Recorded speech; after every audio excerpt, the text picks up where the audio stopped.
ஹலோம்மா, இன்றைக்கி நம்ம என்ன பண்ண போகிறோன்னா செட்டிநாடு உட்காரே செய்கிறோம். இதுக்கு பார்த்திங்கன்னா ஃபஸ்ட்டு நம்ம ஒரு கப்பு பாசிப்பருப்பு எடுத்துக்கலாம். அதை எடுத்துகிட்டு ஒரு வாணலியில் சேர்த்துட்டு நல்லா வறுத்துக்கணும். கலர் மாறுற அளவுக்கு, பொன்னிறம் ஆகிற அளவுக்கு நம்ம வறுத்துக்கணும். அது வாசம் வர வரைய பாருங்கள் எவ்வளோ நல்லா இந்த கலர் வந்துடணும். இதை ஒரு தட்டில் சேர்த்திடலாம். கொஞ்சம் ஆறுனதுக்கப்புறம் இது ஒரு 3 வாட்டி நல்லா தண்ணி விட்டு நல்லா கழுவி எடுத்துக்கணும். எடுத்து இதை குக்கரில் சேர்த்திட்டு, ரெண்டாவது பார்த்திங்கன்னா இதில் நம்ம ஒரு டம்ளரு 1 கப்பு பாசிப்பருப்புக்கு 2 கப்பு தண்ணி சேர்த்திருக்கோம். அதை மூடி போட்டு ஒரு 3 விசில் வந்ததும் ஆஃப் பண்ணிடலாம். ரெண்டாவது நம்ம பாகு காய்ச்சிக்கலாம். இதுக்கு கம்பி பதமெல்லாம் வரணுன்ட்டு இல்லை, இந்த வெல்லத்தை கரைச்சா போதும். இதுக்கு வெல்லம் பார்த்திங்கன்னா 2.5 கப்பு சேர்த்தணும். 1 கப்பு பாசிப்பருப்புக்கு 2.5 கப்பு வெல்லம். அதே வானிலையில் ஒரு 3 டீஸ்பூன் நெய் சேர்த்து ஒரு 1/2 கப்பு வெள்ளை ரவையை வறுத்து எடுத்துக்கலாம். இதுவுமே நல்லா கலர் மாறணும், நல்லா பொன்னிறம் ஆகிற அளவுக்கு வறுத்துடணும். பாருங்கள், பாகு இப்போ நமக்கு ரெடி ஆயிடுச்சு. ரவையை நல்லா வறுத்துட்டே இருங்க, கலர் மாறிடணும். பாருங்கள், இந்த கலர் வந்துடணும். ரெண்டாவது இதில் நம்ம 1/4 கப்பு தேங்காய் துருவல் சேர்த்திடலாம். அதையும் அதோடு சேர்த்து நல்லா வறுத்துக்கலாம்.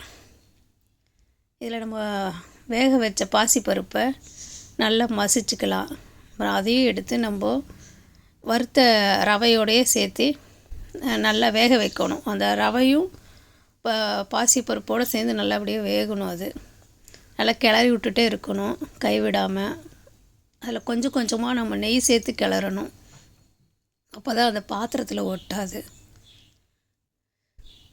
பாருங்கள், நல்லா கொஞ்சம் கெட்டியாகணும். நல்லா கிளறி விட்டுட்டே இருக்கணும், கை விட்டோம்னாக்கா அது அடி பிடிச்சிரும். அப்புறம் நம்ம காய்ச்சி வச்ச பாகை வடிகட்டி, அதில் கல் மண் தூசியெல்லாம் இருக்கும், அதனால் வடிகட்டி நம்ம இதில் சேர்த்திடணும். சேர்த்து நல்லா கைவிடாமல் கிளறிவிட்டே இருங்க.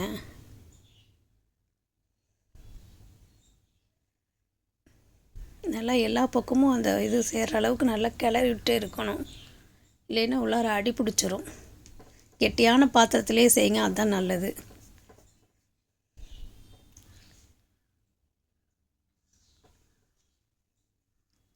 ரெண்டாவது அப்பப்போ கொஞ்சம் நெய் விடுங்க, நெய் விட்டு கிளறிட்டே இருங்க.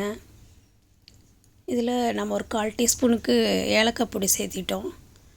ஒரு சின்ன வாணலியில் நம்ம மீதி நெய்யை ஊற்றிக்கலாம். ஊற்றி அதில் தேவையான அளவுக்கு முந்திரியை நல்லா வறுத்து எடுத்துக்கலாம். அதையும் நம்ம அந்த பாசிப்பருப்போடையே சேர்த்து நல்லா கிளறி விடுங்க. அதை நெய்யை எவ்வளோக்கு எவ்வளோ ஊற்றுறோமோ அவ்வளோக்கு எவ்வளோ அது நல்லது. அப்போ தான் அந்த இது அடி பிடிக்காது, டேஸ்ட்டும் நல்லாயிருக்கும். நல்லா கொஞ்சம் உருண்டு திரண்டு வர அளவுக்கு நம்ம கிளறி விட்டுட்டே இருக்கணும்.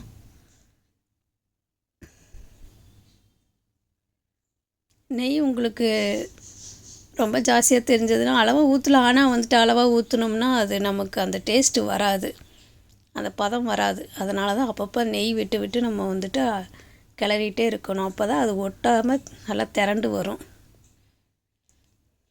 நல்லா கிளறி விட்டுட்டே இருங்க, இல்லைன்னா அடி பிடிச்சிரும். நல்லா கெட்டியாகிடும். ரொம்ப கெட்டியாகணுன்ட்டு இல்லை, இந்த அளவுக்கு ஆனாலே போதும். பாருங்கள், நமக்கு இப்போ உட்காரே ரெடி ஆயிடுச்சு. ரொம்ப ரொம்ப டேஸ்ட்டாக இருக்கும். இதை